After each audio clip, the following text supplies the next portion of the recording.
Ստորագրելու հերթական առաջարկը Facebook-ում։ Փաշինյանը սպասում է Ալիևի պատասխանին, խաղաղության պայմանագրի մշուշոտ ճակատագիրը տեղեկատվական սադրանքների ֆոնին։ Խաղաղություն մենք չենք մոնում, մենք խաղաղություն ուզում ենք։ Խաղաղությունը պետք է նաև Ադրբեջանի։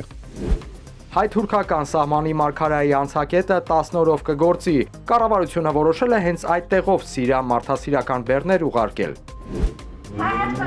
Իշխանությունը պարտավոր է Ալիևի ճիրաններից ազատել մեր հայրենակիցներին, բողոքի ցույց կառավարության շենքի դիմաց։ Հայաստանի իշխանությունը իրար գործությամբ աջակցում է Ադրբեջանի իշխանությանը։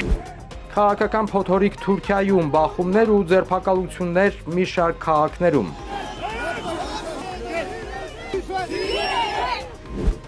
Я чувствовала, как интересно. Եվ կենթանի դասականներ մրցույթը նոր տաղանդներ է բացահայտում։ Երևանում են նաև աշակերտներ հեռավոր բնակավայրերից։